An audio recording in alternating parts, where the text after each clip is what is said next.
Okay.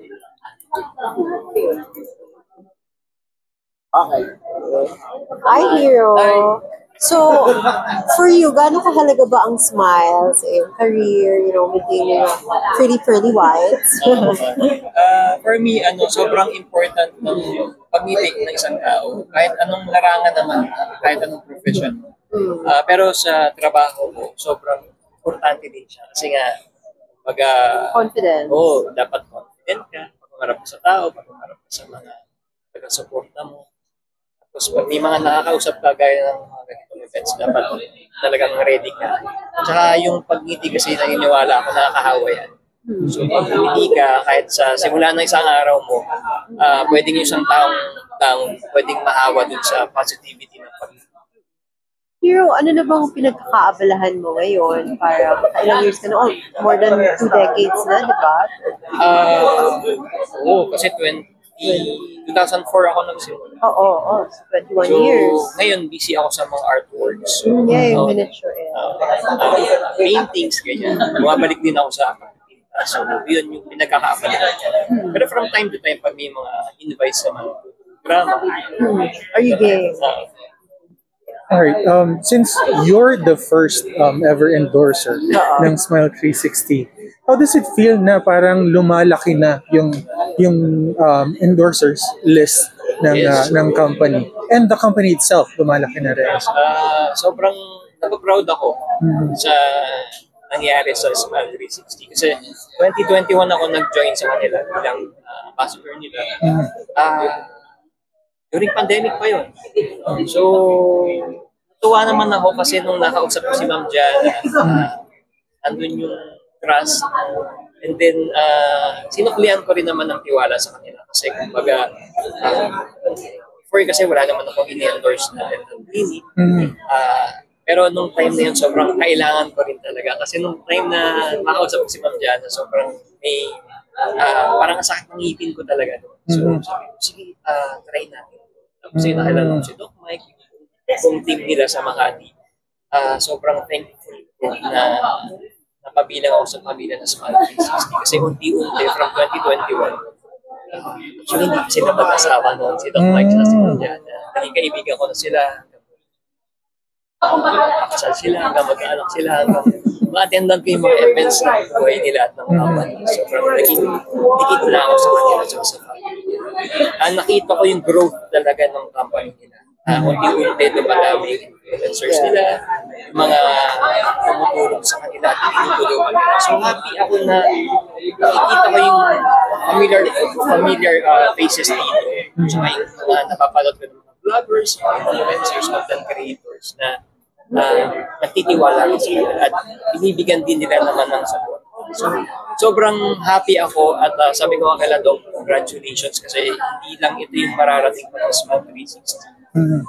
Feeling ko by ilang years pa, sobrang lawak na ng mararating sa You've experienced their services. Yes. Earlier, we talked to the owners also. They told us na they treat their patients like family. Do you feel that as well? Oo, kasi kumbaga dati, nung bata ako may takot ako sa dentista. Oo, yung sinabing dentista, maisip ko na dyan, injection, bubunutan. Pala hindi naman talaga. Nakatulong din yung pagiging friendly nila. Kasi pag pumunta ka sa isang branch nila, yun, sobrang napatunayan ko. Pagpasok pa lang, overheat ka nila, wala kang mararamdaman takot, wala kang mararamdaman alinlangan na itutuloy ko pag-over kakabali. Merong something sa Smile 360 na siguro pag ikaw yung pumunta doon, mapapatunayan. Ang hirap i-explain. Siguro, kailangan mo ma-experience. Can you give us like siguro yung thoughts mo about Filipinos who are still afraid of going to the dentist? What would your initial advice be since nasabi mo kanina na medyo naging ganun ka rin? Para doon sa mga takot pa. Siyempre, dapat maging, lalo na ngayon, kailangan natin maging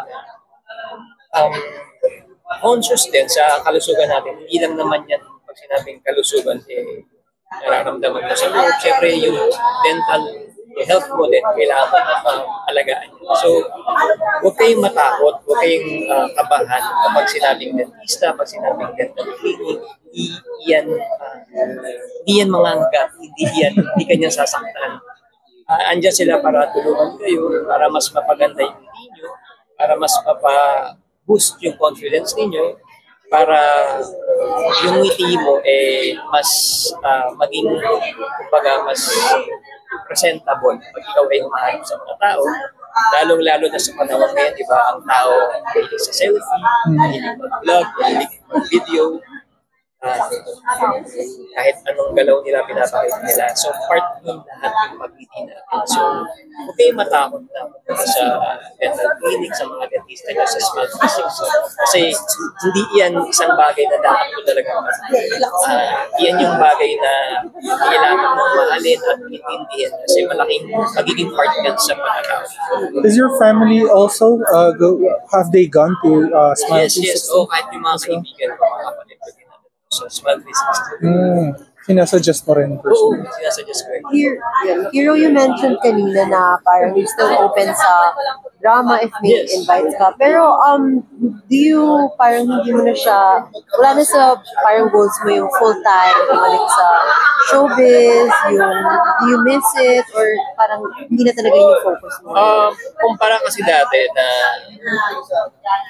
10 years ago, 20 years ago, iba na yung ngayon Parang siguro yung focus ko, siguro kung mabibigyan ng magandang project or magandang storya, yun, inaaral ko na rin talaga. Kasi hindi naman ako na-stuck sa kumbaga dati puro love team, or sila ibang partner sa'yo. Siyempre, open din ako sa ibang roles, ibang characters, ibang stories. Sabihin natin mas challenging pa. Doon tayo. Pero, tingnan natin. Like yung sa MMK mo noon, like sa MMK or doon sa yung series na nagawa ko sa Halik sa Inyo. So, mga ganong bagay yung hindi puro cute or Thank you, Hero. Thank you. Thank you, Hero. Thank you.